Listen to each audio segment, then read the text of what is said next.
আপনি কি এমন একজন হিরোর কথা ভাবতে পারেন যে লড়াইয়ে হেরে যায়, যার হাড়গোড় ভেঙে চুরমার হয়ে যায় আর অসহায়ভাবে বরফের মধ্যে পড়ে থাকে?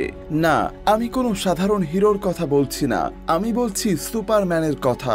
হ্যাঁ, ঠিকই শুনেছেন। আমরা সুপারম্যানকে চিনি তার অবিশ্বাস্য শক্তি আর অটুট মনোবলের জন্য। 25-এর নতুন সুপারম্যান সিনেমায় এমন এক ধাক্কা অপেক্ষা করছে যা আপনি কল্পনাও করেননি। কেন সুপারম্যানের এই অবস্থা হলো, আর কে সেই ভয়ানক শক্তি যে আমাদের সুপারম্যানকে হারানোর ক্ষমতা রাখে?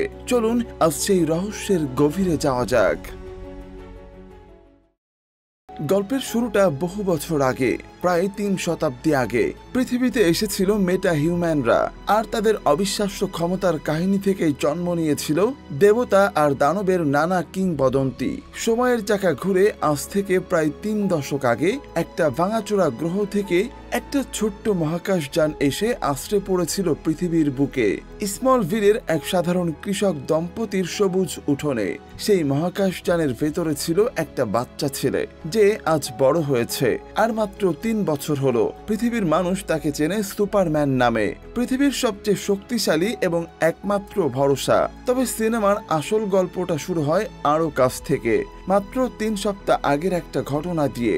বলাভিয়া নামের এক ছোট্ট দেশের নিরীহ মানুষদের উপর যখন জারহানপুরের সৈন্যরা নির্মম অত্যাচার চালাচ্ছিল, তখন সুপারম্যান ঈশ্বরের দূতের মতো এসে তাদেরকে বাঁচায়। এই ঘটনা তাকে বিশ্বজুড়ে আলোচনার কেন্দ্রে নিয়ে আসে। কেউ তাকে নায়ক বলে, কেউ বা ভয় পায় তার ক্ষমতাকে। আর আজ মাত্র 3 ঘন্টা আগে মেট্রোপলিস শহরের বুকে হ্যামার অফ বলাভিয়া নামের এক ভয়ানক শক্তিশালী মেটা হিউম্যানের সাথে তার এক ভয়ানক লড়াই হয়। সেই লড়াইয়ে জীবনে প্রথমবার সুপারম্যান হেরে যায়, এমন ভাবে হারে যে তার শরীরটা যেন ভেঙে চুরে যায়, আত্মবিশ্বাসটাও যেন খান খান হয়ে যায়। লড়াইয়ের পর আহত আর রক্তাক্ত সুপারম্যান একটা জনমানবহীন বরফে ঢাকা প্রান্তরে এসে পড়ে। তার শরীরের হাড়গোড় ভেঙে গেছে এবং এক চুলও নড়তে পারছে না। এই কষ্ট আর অসহায়ত্বের মুহূর্তে সুপারম্যান তার একমাত্র বন্ধু, তার কুকুর ক্রিপ্টোকে ডাকে। ক্রিপ্টো এসে প্রথমে কিছুই বুঝতে পারে না, ও ভাবে তার মালিক বুঝি ওর সাথে খেলতে চাইছে, তাই সে তার স্বভাবসুলভ দুষ্টুমি আর আদুরে আবদার শুরু করে দেয়। কিন্তু যখন ও তার মালিকের চোখের দিকে তাকায়, তার যন্ত্রণাকাতর মুখটা দেখে তখন বুঝতে পারে ব্যাপারটা খেলার না, তার মালিকের সাহায্য দরকার। আর তখনই ওর মধ্যে একটা অদ্ভুত পরিবর্তন আসে। ও সুপারম্যানের লাল ক্যাপটা মুখে ধরে এবং নিজের সমস্ত শক্তি এক করে তাকে টেনে নিয়ে যেতে থাকে একটা গোপন আশ্রয়ের দিকে, যার নাম ফোর্ট্রেস অব সলিটিউড। ভাবছো তো এই ফোর্ট্রেস অব সলিটিউড আবার কি? সোজা ভাষায় বললে এটা সুপারম্যানের সিক্রেট বেস, মেরু প্রদেশের বরফের নিচে লুকিয়ে থাকা এক বিশাল ক্রিপ্টোনিয়ান দুর্গ, যা তার নিজের গ্রহের প্রযুক্তিতে তৈরি। এখানে সুপারম্যান বিশ্রাম নেয়, শক্তি ফিরে পায় আর তার নিজের গ্রহ, তার নিজের পরিচয় সম্পর্কে জানতে পারে। সাধারণ মানুষের চোখের আড়ালে এই দুর্গটা পুরোপুরি সুরক্ষিত। যখনই সুপারম্যান আর ক্রিপ্টো এর কাছাকাছি আসে, তাদের দুজনের ক্রিপ্টোনিয়ান ডিএনএর সিগন্যালে সেই দুর্গ বরফের চাদর ভেদ করে এক বিশাল রূপে উপরে উঠে আসে আর তার দরজা খুলে যায়। দুর্গের ভেতরে থাকা ক্রিপ্টোনিয়ান রোবটরা তাদের প্রভুকে এই আহত অবস্থায় দেখে তাড়াতাড়ি তাকে একটা বিশেষ হিলিং মেশিনের মধ্যে নিয়ে যায়। সেখানে তারা সুপারম্যানের আসল বাবা মা জাইএল ও লারার সেই বার্তাটা আবার শোনায়, যা ওর বাবা মা ওকে পৃথিবীতে পাঠানোর সময় ওর সাথে পাঠিয়েছিল। কিন্তু ক্রিপ্টন থেকে পৃথিবীতে আসার লম্বা আর বিপদসংকুল যাত্রাপথে বার্তাটার অর্ধেক অংশ নষ্ট হয়ে গিয়েছিল। রোবটরা জানায় যে তারা সেই বাকি অংশটুকু উদ্ধার করার অনেক চেষ্টা করেও পারেনি। রোবটরা সুপারম্যানকে পরীক্ষা করে বুঝতে পারে যে তার শরীরে অনেকগুলো হাড় ভেঙে গেছে। তখন তারা সেই মেশিনের সাহায্যে সুপারম্যানের উপর কৃত্রিম সৌরশক্তি ফেলে, যা তার ক্রিপ্টোনিয়ান কোষগুলোকে দ্রুত সারিয়ে তুলতে সাহায্য করে। কিছুক্ষণের মধ্যেই সে প্রায় সুস্থ হয়ে ওঠে। রোবটরা তাকে আরো কিছু বিশ্রাম নেওয়ার জন্য অনুরোধ করে, যাতে সে তার পুরো শক্তি ফিরে পায়। কিন্তু সুপারম্যানের কাছে তার ডিউটির চেয়ে বড় আর কিছুই না। তার মাথায় তখন শুধু একটা চিন্তা, মেট্রোপলিসের মানুষ বিপদে আছে। সে রোবটদের কথা না শুনেই ওখান থেকে উঠে পড়ে, কারণ তাকে যেভাবেই হোক হ্যামার অফ বলাভিয়াকে থামাতে হবে। আর ঠিক তখনই ঘটে আরেক ঘটনা। যখন সুপারম্যান সেই বরফের রাজ্য থেকে বেরোচ্ছিল, তখন লেক্স লুথারের এক সহযোগী দ্য ইঞ্জিনিয়ার নামের এক মেটা হিউম্যান তাকে দেখে ফেলে। আসলে সুপারম্যানের এই গোপন আস্তানার খোঁজেই সেখানে এসেছিল। অন্যদিকে মেট্রোপলিস শহরে হ্যামার অফ বরাভিয়া তখন ধ্বংসলীলা চালাচ্ছে, কিন্তু সে একা নয়। তাকে নিজের সুরক্ষিত ল্যাব থেকে পুতুলের মতো কন্ট্রোল করছে ধূর্ত আর genius billionaire Lex Luthor. Superman শহরে পৌঁছানো মাত্রই লেক্স তার সঙ্গীদের দিয়ে বরাভিয়ার মাধ্যমে সুপারম্যানের উপর আরো ভয়ঙ্কর হামলা করায়। এই লড়াইয়ে সুপারম্যান আবারও হেরে যায়। যখন সে অসহায়ভাবে মাটিতে পড়েছিল, তখন শহরেরই এক সাধারণ মানুষ নিজের জীবনের ঝুঁকি নিয়ে তাকে সাহায্য করতে এগিয়ে আসে। ঠিক সেই মুহূর্তে ইঞ্জিনিয়ার লেক্সকে জানায় যে সে সুপারম্যানের আস্তানা খুঁজে পেয়েছে, কিন্তু সেটার কাছে যেতেই তা আবার মাটির নিচে গায়েব হয়ে গেছে। লেক্স তাকে ফিরে আসতে বলে। হ্যামার অফ বরাভিয়ার কাজ শেষ।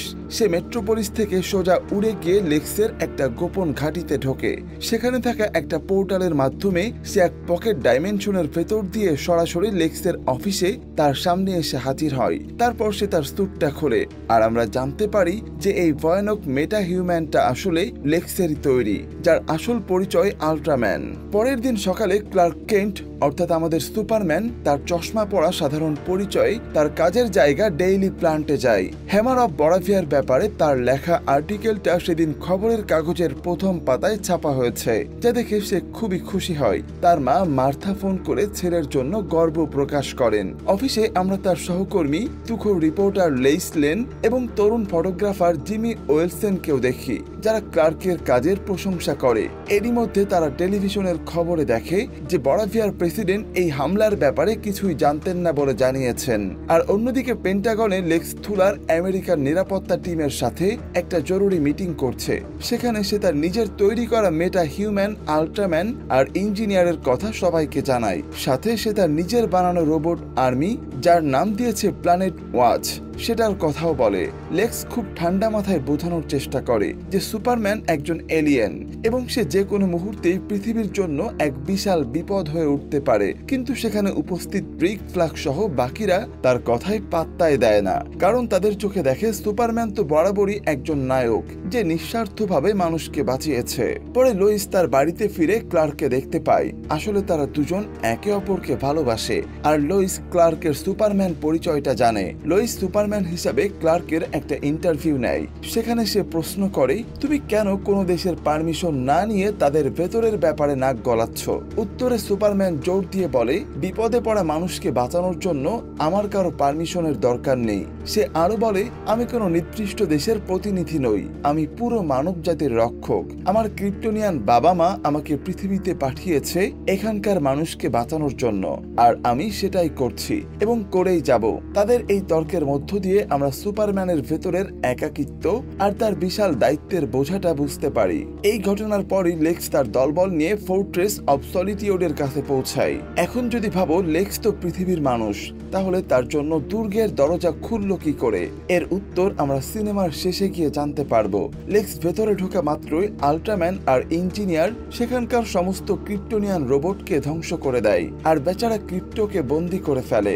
ইঞ্জিনিয়ার তার ক্ষমতার মাধ্যমে দুর্গের মেইন কম্পিউটারের সাথে নিজেকে কানেক্ট করে ফেলে, আর সুপারম্যানের বাবা মায়ের সেই অর্ধেক নষ্ট হয়ে যাওয়া মেসেজটা খুঁজে পায়। লেক্স তাকে নির্দেশ দেয় যেভাবেই হোক মেসেজটা পুরোপুরি রিকভার করতে, আর সুপারম্যান যাতে এই মুহূর্তে ফিরে আসতে না পারে। তার জন্য লেক্স আগে থেকেই একটা শয়তানি প্ল্যান করে রেখেছিল। সে মেট্রোপলিস শহরে একটা ছোট্ট কাইজু ছেড়ে দেয়, যেটা মুহূর্তেই এক বিশাল দানবে পরিণত হয়। সুপারম্যান সেই দানবকে আটকাতে ব্যস্ত হয়ে পড়ে, কিন্তু সুপারম্যান যেহেতু কোনো জীবকে আঘাত করতে চায় না, তাই তার জন্য পরিস্থিতিটা কঠিন হয়ে যাচ্ছিল। ঠিক তখনই সেখানে শহরের নিজস্ব super hero team justice league অর্থাৎ গাই গার্ডনারের গ্রিন ল্যান্টার্ন, হকগার্ল এবং মিস্টার টেরিফিক এসে হাজির হয়। তারা জানে যে সুপারম্যান এই দানবকে মারবে না, তাই তারা তিনজন মিলে দানবটার সাথে ভয়ঙ্কর লড়াই শুরু করে এবং তাকে মেরেই ফেলে। কিন্তু এরপরেই ঘটে সবচেয়ে বড় অঘটন। শহরের একটা বিশাল স্ক্রিনে তারা দেখতে পায় লেক্স লুথার একটা টিভি শোতে এসে সবাইকে জানাচ্ছে যে সুপারম্যান আসলে পৃথিবী ধ্বংস করতে এসেছে, আর প্রমাণ হিসেবে সে সুপারম্যানের বাবা মা, চাইএল ও লারার পুরো উদ্ধার করা বার্তাটা দেখায়। সেই বার্তায় ওর বাবা মা বলছে, কার্লেল, তুমি ক্রিপ্টনের শেষ আশা। তুমি যে গ্রহে যাচ্ছ সেখানকার লোকেরা অনেক দুর্বল, তাই তোমাকে তাদের শেষ করে সেই গ্রহকে নতুন ক্রিপ্টনের মতো বানাতে হবে এবং সেখানে রাজত্ব করতে হবে।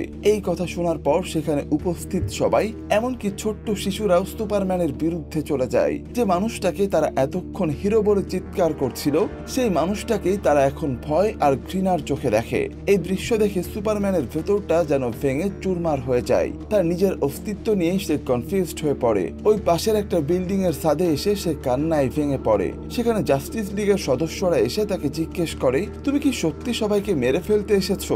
সুপারম্যান উত্তরে শুধু এইটুকুই বলতে পারে যে সে নিজে বার্তার অর্ধেক অংশই শুনছিল, বাকিটা সত্যি কিনা তা সে নিজেও জানে না। কিন্তু মিস্টার টেরিফিক পরীক্ষা করে জানায় বার্তাটা আসল। এই বার্তা লেক্স কিভাবে পেল? এই প্রশ্ন আসতেই সুপারম্যানের মাথায় তার ফোর্ট্রেস অফ সলিটিউডের কথা মনে পড়ে, আর সে সঙ্গে সঙ্গেই সেখান থেকে উধাও হয়ে যায়। নিজের দুর্গে ফিরে এসে সুপারম্যান দেখে সবকিছু ধ্বংস হয়ে গেছে, আর তার প্রিয় ক্রিপ্টো সেখানে নেই।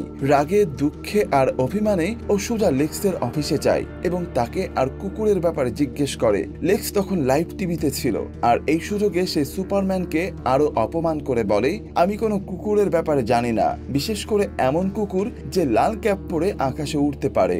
এই কথায় পৃথিবীর মানুষ সুপারম্যানের উপর আরো ক্ষেপে যায়। সুপারম্যান অসহায় হয়ে নিজের বাড়িতে ফিরে আসে। তখন লোইস তাকে বোঝায় যে মানুষ আজ ভুল বুঝলেও একদিন সত্যিটা ঠিকই জানতে পারবে। কিন্তু ক্রিপ্টোকে বাঁচাতে আর মানুষের বিশ্বাস ফিরে পাওয়ার জন্য সুপারম্যান এক কঠিন সিদ্ধান্ত নেয়। ও নিজেকে সরকারের হাতে তুলে দেয়। পরের দিন আল্ট্রাম্যান আর ইঞ্জিনিয়ার এসে সুপারম্যানকে অ্যারেস্ট করে। তাকে লেক্সের তৈরি একটা পকেট ডাইমেনশনে নিয়ে যাওয়া হয়, যা আসলে একটা ব্ল্যাক হোলের কাছাকাছি তৈরি করা এক ভয়ঙ্কর জেল। সেখানে লেক্স মেটামরফো নামের আরেক মেটা হিউম্যানকে দিয়ে ক্রিপ্টোনাইট তৈরি করে, যার প্রভাবে সুপারম্যান দুর্বল হতে শুরু করে। লেক্স মেটামরফোর ছোট্ট বাচ্চাকে বন্দি করে রেখে তাকে দিয়ে এই কাজ করাতে বাধ্য করছিল। অন্যদিকে লোইস হাল ছাড়েনি। সে জিমি ওলসেনের সাহায্যে লেক্সের ব্যাপারে খোঁজ খবর নিতে শুরু করে। জিমি আসলে লেক্সের প্রেমিকা ইভের সাথে যোগাযোগ করছিল, যে লেক্সের অত্যাচারে অতিষ্ঠ হয়ে তাকে ধরিয়ে দিতে চাইছিল।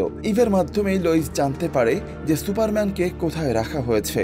লোইস দেরি না করে সোজা জাস্টিস লীগের হেডকোয়ার্টারে চলে যায়। সে তাদের কাছে মরিয়া হয়ে সাহায্য চায়, কিন্তু পরিস্থিতিটা জটিল ছিল। তাই গার্ডনার অর্থাৎ গ্রিন ল্যাটার্ন পরিষ্কার জানিয়ে দেয় যে লেক্স লুথার এখন সরকারের সাথে কাজ করছে, আর তারা সরকারের বিরুদ্ধে যেতে পারবে না। তার কথাই যুক্তি ছিল, কিন্তু ছিল না কোনো আবেগ। তবে মিস্টার টেরিফিক, যার বুদ্ধি চলে যুক্তিতে আর মন চলে ন্যায়ের পথে, সে লোইসের কথায় ভরসা খুঁজে পায়। সে বুঝতে পারে আইনের চেয়েও বড় হলো সত্য।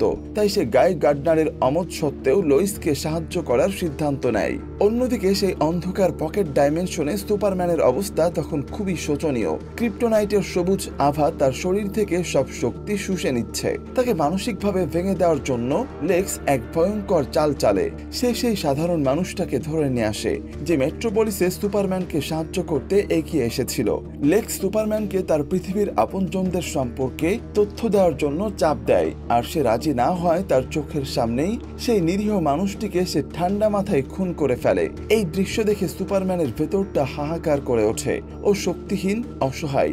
নিজের চোখের সামনে একজন নিরপরাধকে মরতে দেখার যন্ত্রণা ওকে কুরে কুরে খেতে থাকে। এই নির্মম হত্যাকাণ্ড মেটামরফোর বিবেককেও নাড়িয়ে দেয়। ও লেক্সের হয়ে কাজ করছিল নিজের বাচ্চাকে বাঁচানোর জন্য, কিন্তু আর না। ওর চোখের সামনে আরেকজন বাবার এমন পরিণতি সে মেনে নিতে পারে না। ওর ভুল ভাঙে, আর ও সুপারম্যানের কাছে চলে আসে। আমি তোমাকে মুক্ত করে দেব, বিনিময়ে তুমি শুধু আমার সন্তানকে বাঁচিও। এই বলে ও নিজের জীবন বাজি রেখে ক্রিপ্টোনাইটকে সরিয়ে নেয়। কিন্তু সুপারম্যান তখনও দুর্বল। তার দরকার সূর্যের আলো। যেহেতু সেই অন্ধকার জগতে সূর্য নেই, তাই মেটামরফো এক অসাধ্য সাধন করে। সে নিজের শরীরকে ভেঙে সূর্যের মধ্যে থাকা হাইড্রোজেন আর হিলিয়ামের মতো উপাদান তৈরি করে, যার তেজস্ক্রিয়তায় সুপারম্যান দ্রুত সুস্থ হয়ে ওঠে। শক্তি ফিরে পাওয়া মাত্রই সুপারম্যানের প্রথম কাজ হয় মেটামরফোর সন্তানকে উদ্ধার করা। এরপর সে তার বিশ্বস্ত বন্ধু ক্রিপ্টোকেও মুক্ত করে। লেক্সের প্রহরীদের হারাতে তাদের এক মুহূর্তও সময় লাগে না। কিন্তু প্রশ্ন হলো, এই ডাইমেনশন থেকে তারা বেরোবে কি করে? ঠিক তখনই সুপারম্যান মিস্টার টেরিফিকের একটা ছোট্ট ড্রোন দেখতে পায়। বাইরে থেকে মিস্টার টেরিফিক আর লোইস সেই পোর্টালটা খোলার জন্য আপ্রাণ চেষ্টা করছিল। বহু চেষ্টার পর অবশেষে তারা সফল হয় এবং ভেতর থেকে সুপারম্যান, ক্রিপ্টো, মেটামরফো ও তার সন্তান সহ বেরিয়ে আসে। কিন্তু সুপারম্যান তখনও পুরোপুরি সুস্থ নয়। মিস্টার টেরিফিক লোইসকে বলে সুপারম্যানকে তার জাহাজে করে কোনো নিরাপদ জায়গায় নিয়ে যেতে, যাতে সে পুরোপুরি সেরে উঠতে পারে। সুপারম্যান পালিয়ে যাওয়ার খবর পেয়ে লেক্সের মাথায় যেন রক্ত চড়ে যায়, আর এতদিনের নিখুঁত পরিকল্পনা এভাবে ভেস্তে যাবে দেখে সে রাগে ফেটে পড়ে।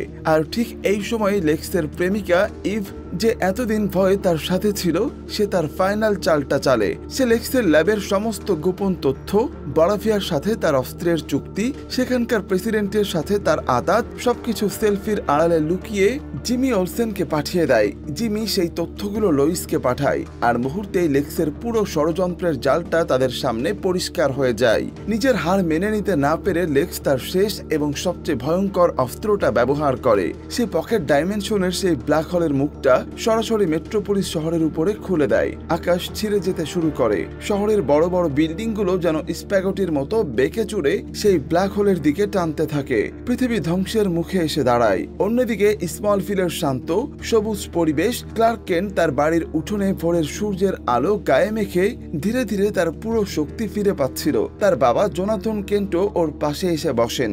জোনাথন ক্লার্কের কাঁধে হাত রেখে বলেন, তোর এই শক্তি কোনো অভিশাপ না, এটাই তুই মানুষকে বাঁচাস কারণ তোর মনটা ভালো, আর তোর এই ভালোত্বটাই হলো আসল শক্তি, যা আজ না হোক কাল সবাই ঠিকই বুঝতে পারবে। বাবার এই কথাগুলো ক্লার্কের মনের সব দ্বিধা, সব কনফিউশন দূর করে দেয়। ঠিক তখনই তার মা মার্থা তাদের ভেতরে ডাকেন। টিভিতে দেখানো হচ্ছিল বরাভিয়ার নিরীহ মানুষদের উপর আবার আক্রমণ হচ্ছে, আর সেখানকার ছোট ছোট বাচ্চারা কান্নায় ভেঙে পড়ে, সুপারম্যানকে সাহায্যের জন্য ডাকছে। এই দৃশ্য জাস্টিস লীগের সদস্যরাও দেখছিল। তারা বুঝতে পারে সুপারম্যানই ঠিক ছিল। তাদের শক্তি কোনো শহরের সীমানায় আটকে রাখার জন্য না, বরং পুরো মানব জাতিকে রক্ষা করার জন্য। ক্লার্ক যখন এই দৃশ্য দেখছিল, তখন মিস্টার টেরিফিকের ড্রোন তার কাছে এসে পৌঁছায়। মেট্রোপলিসকে বাঁচাতে, পৃথিবীকে বাঁচাতে তার সাহায্য দরকার। ক্লার্ক আর এক মুহূর্ত দেরি করে না। সে তার বাবা মাকে বিদায় জানিয়ে উড়ে যায় মেট্রোপলিসের দিকে।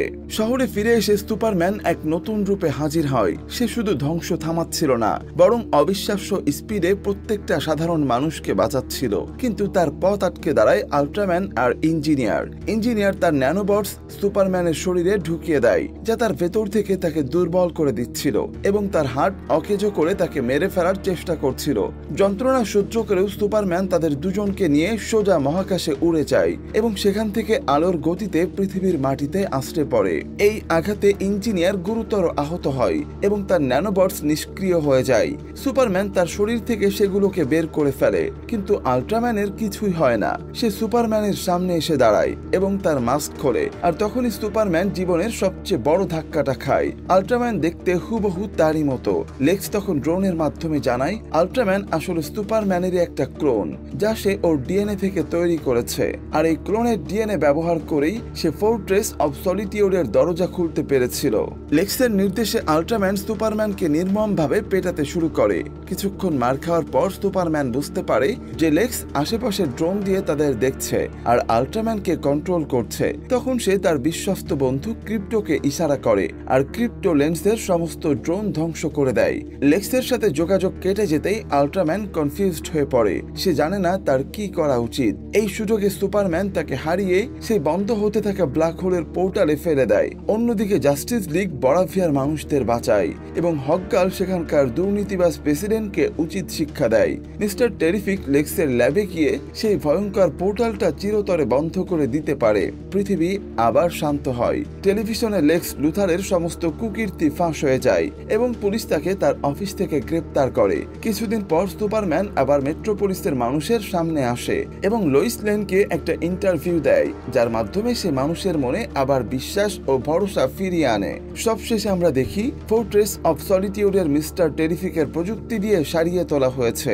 সেখানে সুপারম্যানের সাথে দেখা করতে আসে তার কাজিন কারা জোরেল, অর্থাৎ সুপার গার্ল, যে সবেমাত্র পৃথিবীতে এসে পৌঁছেছে।